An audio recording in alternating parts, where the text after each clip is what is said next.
Hello and welcome to India First, your weekly window to the strategic affairs, foreign affairs and defense.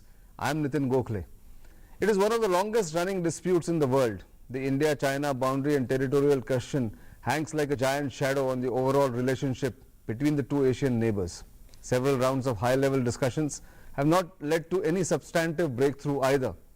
Last week, a former Chinese special representative on the boundary issue suddenly reintroduced an old proposal, incidentally rejected by India way back in 2005, into equation, raising fresh doubts about any hope of a quick solution to the boundary issue. So is that the official Chinese position? And what lies ahead as far as India and China territorial and boundary dispute is concerned? To discuss all this, we have two very eminent China experts with us. To my immediate left, Mr. Jaydev Ranade, who is the president of the CCAS, and to my extreme left, Dr. Shrikant Kondapalli, professor in JNU, who also looks after East Asia and of course China as a specialty. If I can come to you, Mr. Ranade, what made Tai Ping-Gao make this statement to say that, or reintroduce that old proposal to say that if Tawang, position of China on Tawang is accepted by India, then maybe a solution can be found? Well, this is not a new proposal. Actually, Tai Ping-Gao himself had raised it during the boundary talks and specifically referred to Tawang. Right. This was in September 2005. So either he is just reminiscing old days and raising it again, or I think he is just trying to revive the issue in the context of the impending visit of the Dalai Lama to Arunachal, and Arunachal having again surfaced as an important issue in India-China relations currently. Right. So I think it is basically that, but and I don't think it is a subject that merits much discussion, because it is not possible. China itself has signed an agreement with us on not to disturb settled populations, and Tawang very much falls into that. Right. But would you think, Dr. Kondapalli, that this could be one signal to India through an official channel, although they will have official linkages, to say that we are hardening our position, and unless you behave on other issues, we will not talk on the boundary and the territorial dispute? It's basically saying that we are not interested in a solution. Well, actually, the special representative meetings have commenced for 18 times, and a lot of things have been thrashed out.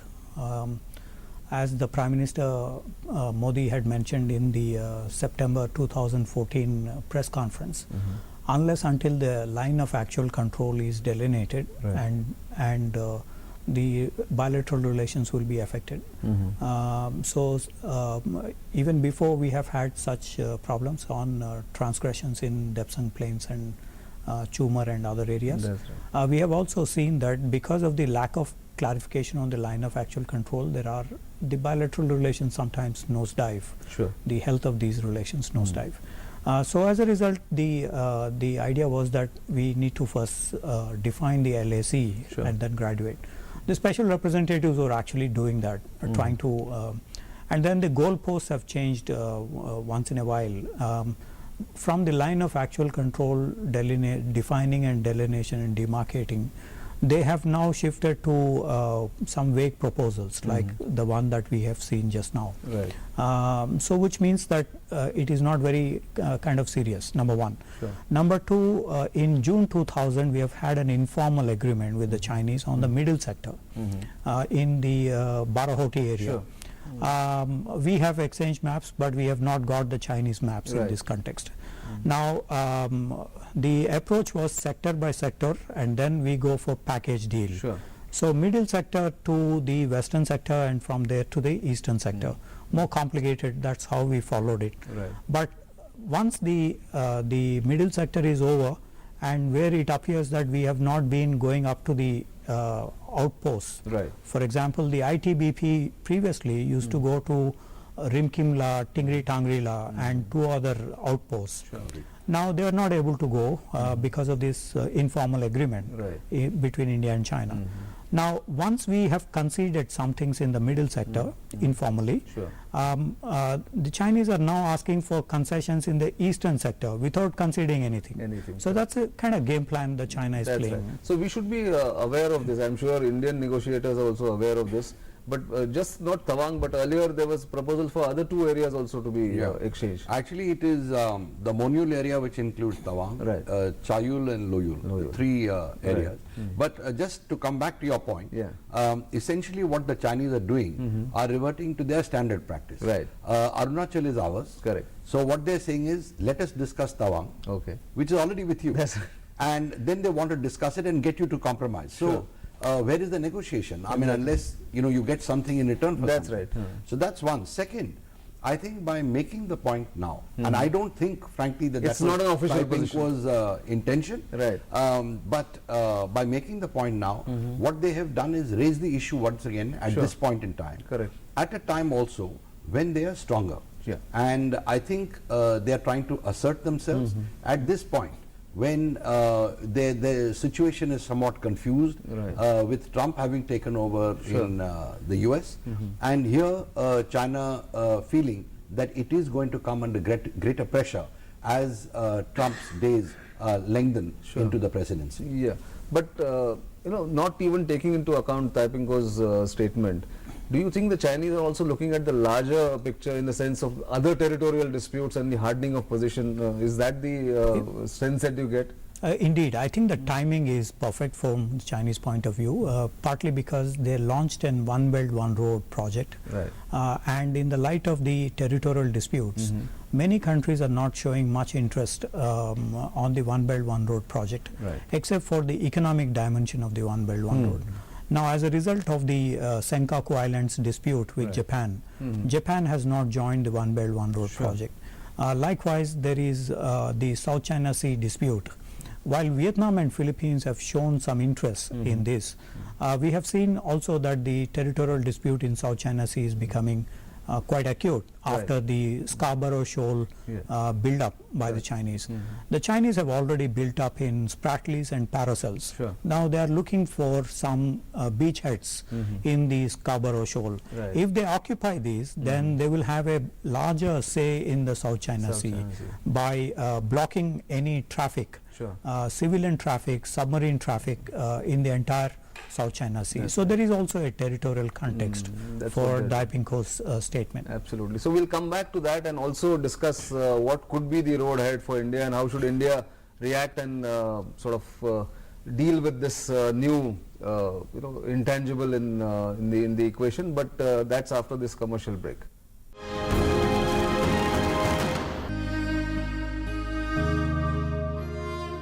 क्या बात है राशिद?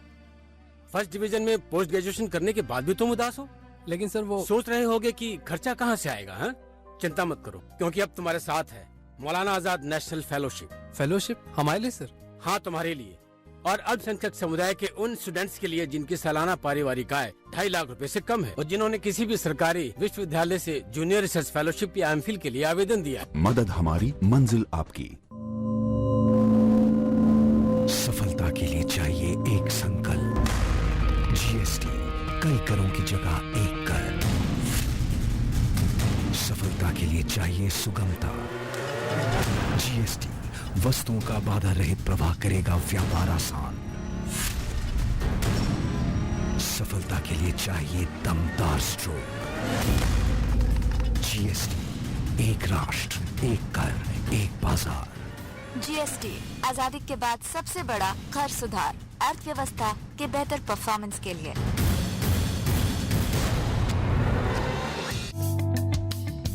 ई shopping site पर श्वेता ने देखा एक सुंदर हार। उसका डिजाइन देखकर हो गई वो बेकरार। झटपट उसने बुक किया और एडवांस में पेमेंट किया। लेकिन ये क्या? ये नहीं था वो हार जिससे श्वेता को हुआ था प्यार। शॉपिंग साइट के इस व्यवहार से श्वेता तो हुई हैरान परेशान। आप भी शॉपिंग साइट से खरीदारी करते समय रहें सावधान। जानें उनके नियमों को, टर्म्स एंड कंडीशंस का रखें ध्यान। जागो ग्राहक जागो। सफलता के लिए चाहिए एक संकल्प। जीएसटी कई करों की जगह एक कर। सफलता के लिए चाहिए सुगमता। जीएसटी वस्तुओं का बाधा रहित प्रवाह करेगा व्यापार आसान। सफलता के लिए चाहिए दमदार स्ट्रोक। जीएसटी एक राष्ट्र, एक कर, एक बाजार। जीएसटी आजादी के बाद सबसे बड़ा कर सुधार, अर्थव्यवस्था के बेहतर परफॉर्मेंस के लिए।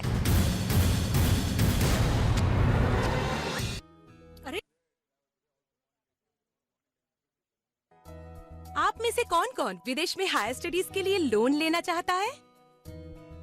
मैडम, इंटरेस्ट कितना होगा? जो भी अल्पसंख्यक स्टूडेंट विदेश में post graduate diploma, masters, MPhil, PhD जैसी हायर स्टडीज के लिए लोन लेना चाहता है, उसके इंटरेस्ट पर सरकार सब्सिडी दे रही है। यानी आपके एजुकेशन लोन का इंटरेस्ट अब सरकार चुकाएगी। मदद हमारी, मंजिल आपकी। Welcome back. We are discussing the India-China territorial and boundary dispute, and just before we went on a break, we were discussing the hardening of the Chinese position. Do you think there is more to it than just the external relations?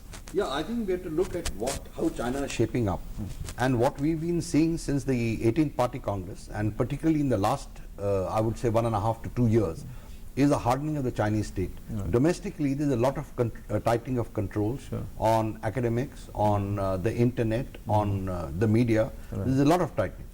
Secondly, that makes China's position more inflexible, including on issues of sovereignty and territorial integrity, where they cannot afford to be seen making any concessions.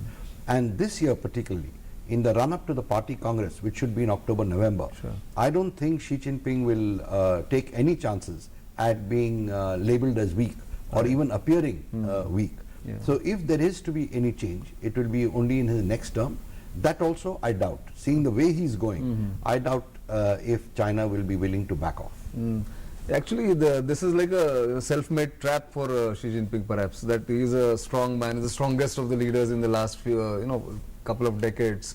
But does that mean that then now he cannot even think of any give and take as far as these disputes or these territorial discussions are concerned? Is that the sense you get? Indeed, in the run-up to the 19th Party Congress, there is a lot of nationalism that has gone into this. There is also the hardliners that are coming up in various, for example, speaking to Hung Xiu-chu, the KMT leader, Xi Jinping said that sacrificing territory sovereignties is difficult for him to tell the Chinese people, address the Chinese people on these issues. Secondly, he had also mentioned about the Tiaotai Senkaku Islands and the South China Sea aspects. So in other words, on all these territorial disputes, there is something on the sovereignty and territorial integrity issues there. So I see Dai Pinko's statement also in this light, that there is a hardening of position, and they are throwing some ideas to also to lead to some debate within India. Which anyway we are doing now. So they go helter-skelter on what exactly the Chinese are thinking about. So it's also a kind of psychological warfare. But then just to sort of take up that point, how should India deal with this? In fact, that is the point I was just going to mention, that what is disconcerting is how some people in India are actually discussing whether this can be parlayed into something, into improving relations. And I think that's exactly what the Chinese are looking for, to drive a wedge. But as far as India-China relationship is concerned, as I said, I don't expect China to back off. But there are 2 points that I do look at if one wants to be optimistic. One is when Prime Minister Modi went to China in May 2015. At that time, he did say that unless and until there is a change in Chinese thinking, we will not be able to really proceed further in building up this. So in other words, he's given an indication that if the Chinese change their thinking, then possibly he might be willing to consider various things. So I think if one looks at it optimistically, he has thrown the ball into the Chinese court. The second is that both Xi Jinping and Modi are both strong leaders. They have a strong mandate, Modi democratically, Xi Jinping by virtue of the power that he has accumulated. And both are reputedly decisive leaders, capable of taking bold decisions. So if they are willing to go a step further and take some bold decision, then I think a lot of obstacles can be removed. But I do feel that it is something that Xi Jinping certainly has to consider, since they are the ones who've been taking a more tough posture. If China does really want to go ahead economically, it wants to rise economically, Right. which is what the One Belt, One Road is all about, yeah. then it has to get India on board. And the only way is to remove such issues that are a problem. The irritants. But to go forward for India, I mean, India has already made it clear that it has reservations on the One Belt, or the CPAC at least, that it cannot allow CPAC to go through Pak-occupied Kashmir. Also, they are not sure whether they should join the One Belt, One Road. So, how should India, I mean, that's one of the ways of sending a message to the Chinese perhaps. What else can India do to sort of deal with this kind of uncertainty that they have introduced? Number one, I think there is nobody who can guarantee anybody's security. Right. The number one that India can do is strengthen its conventional and nuclear deterrence posture all across the border and all across, not just on one specific country or but it has to be enhancing conventional and nuclear deterrence, number one. Right. Number two, we need to further the infrastructure projects all across, which we began. The Border Roads Organization has already been doing it. Right. Some 60-70% of the work of 12 strategic roads is now being implemented across. We need to further strengthen this process and actually open up these areas for trade. I think the Cold War related blocking of those areas, The mindsets, mindset has to go, and the people living in those areas should trade with everybody and become more prosperous. I think we need to take care of the people living in those areas, make them much more using these strategic roads and so on. That's number two in terms of the border regions. Right. Since the 60s, we were shy of building any roads, infrastructure projects in these areas. I think we need to improve the living conditions of the people there. I agree Number on that. three. So we will talk. I just need to take a very short break, but we will come back and then discuss the roadmap for India. That what India should do. We have already got a couple of points here, but then further diplomatically and otherwise, what India should do. We'll discuss that. But don't go anywhere. We'll come back in a short while.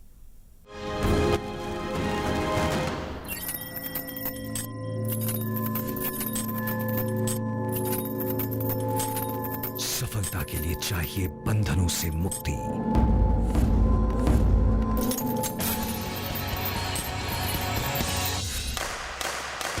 GST देश भर में उत्पादों के बाधा रहित प्रवाह और व्यापार की सुगमता के लिए। जीएसटी, एक राष्ट्र, एक कर, एक बाजार। LIC मना रहा है अपनी हीरक जयंती नई चमकदार प्रस्तुति के साथ। पेश है LIC का बीमा डायमंड प्लान, जो लाया है 6 अद्वितीय लाभ, परिपक्वता मूल्य, जोखिम संरक्षण, मनी बैक, विस्तारित संरक्षण, ऑटो कवर और लॉयल्टी एडिशन। तो आइए जिंदगी का जश्न मनाएं। 12वीं में मुझे 60% मार्क्स मिले हैं। BA MA करने के बजाय मेडिकल में जाना चाहता हूँ। हम स्टूडेंट्स को जिनकी पारिवारिक आय 2.5 लाख से कम है, उन्हें प्रोफेशनल और टेक्निकल कोर्सेज में आगे की पढ़ाई के लिए ये स्कॉलरशिप दी जा रही है। एक मजे की बात, हम गर्ल्स स्टूडेंट्स के लिए 30% स्कॉलरशिप अलग से निर्धारित है। फ्रेंड्स जल्दी करो, फॉर्म्स ऑनलाइन जमा हो रहे हैं। मेरिट का मेन स्कॉलरशिप भारत सरकार की ओर से सभी अल्पसंख्यक स्टूडेंट्स को एक तोहफा उनके सुंदर भविष्य के लिए। मदद हमारी, मंजिल आपकी। सफलता के लिए चाहिए एक संकल्प। जीएसटी, कई करों की जगह एक कर।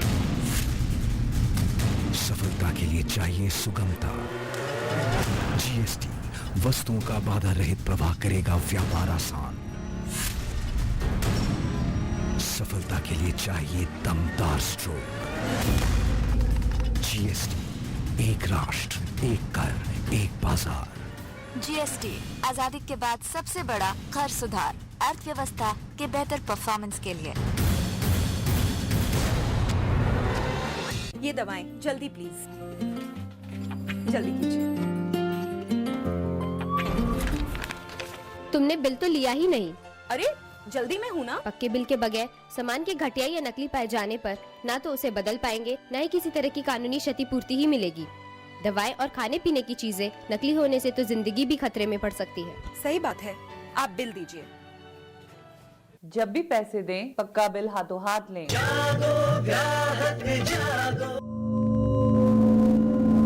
सफलता के लिए चाहिए एक संकल्प। जीएसटी, कई करों की जगह एक कर। सफलता के लिए चाहिए सुगमता। जीएसटी, वस्तुओं का बाधा रहित प्रवाह करेगा व्यापार आसान। सफलता के लिए चाहिए दमदार स्ट्रोक। जीएसटी, एक राष्ट्र, एक कर, एक बाजार। जीएसटी आजादी के बाद सबसे बड़ा कर सुधार, अर्थव्यवस्था के बेहतर परफॉर्मेंस के लिए।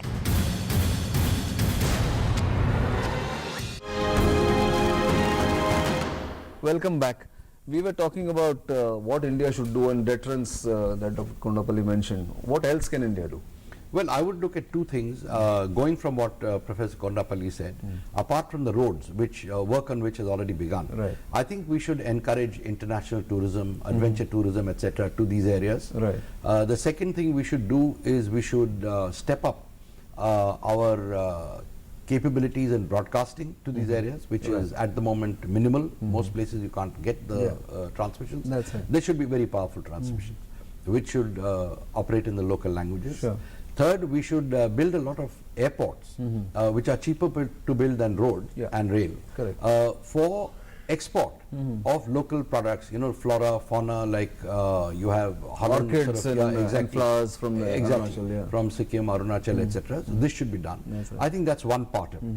The second becomes a bit harder, which is to really give full play to our asymmetric capabilities, which I would expect by the end of this year we should see the Agni 5 and others being deployed, which will automatically to some extent rectify the imbalance that exists today. Sure.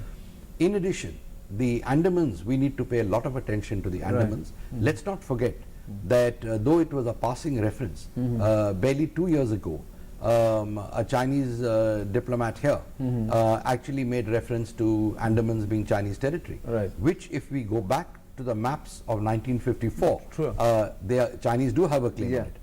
Like they had a claim on Ladakh, which they have restated in May 2013. So I think we need to really deploy assets in the Andamans to also monitor Chinese maritime movements in this area and beef up Kandla and Bombay for any future eventuality because of Gwadar and Karachi. Of course, the Air Force needs to be beefed up, and I'm sure we are doing. I think we are going towards it. But you wanted to come. Diplomatically, I think we need to have a new strategy of insisting with every other foreign leader and in the joint statements, for example, to get the One India policy acknowledged by every other leader. I think which also includes Arunachal Pradesh, Jammu and Kashmir and other areas. Now, if you look at generally, we have not included, only Kashmir has been included as part of these joint statements. But I think we need to insist in all our joint statements, etc. At a time when you're growing at 7.1% growth rates, there are several countries which are investing in India, making a beeline for investments. So I think it is time for us to shift towards the leverage that advantage on the One India policy. Right, we will do that. One final comment from you I would like is, we haven't spoken enough about the Dalai Lama card, as some people say. He's going there again. He went there in 2008, if I remember correctly, to Arunachal Pradesh. Is that something that India must continue to do? Well, frankly, my position on that is that, of course, he's a respected spiritual leader, a religious leader who India has welcomed, given sanctuary to, because he had to flee Tibet. And as far as I'm concerned, his going to Arunachal is no different than his going to the TR settlements in Bailakupe or Mungod. Arunachal is as much a part of India. So I think what the Chinese are doing are trying to hype a situation. They object not only to the Dalai Lama, but they object to our ministers and our Prime Minister also going to Arunachal. They've done that before, So I think it should be treated as, you know, just a routine. And we are not incidentally hosting him in Arunachal as people are trying to make out. I don't think the government of India is particularly organizing a program. He's going there on a visit, and that's how it should be. But can I just make one point about among the diplomatic moves to strengthen our One India policy, as the professor said. Let the visa stamps henceforth have the map of India as we see it. That can be one signal, actually, a psychological kind of signal to the Chinese that it is one India, and you should not take it for granted. In fact, there was this dispute which arose in 2010, but we have overcome that about the stapled visas. But that notwithstanding the growing trade, of course there is an imbalance in trade. There is this confusion, and there is always this tension, unwritten and otherwise, between India and China. But with whatever both of you have said, I think we clearly know how India should deal with this new hardening position of the Chinese, and therefore one should not worry, but one should be watchful about how the Chinese play out their cards as far as relationship with India is concerned. On that note, I must end the program. We have run completely out of time. Thank you very much, both of you, for being here and giving us your insights. It's been a pleasure. Goodbye and good night.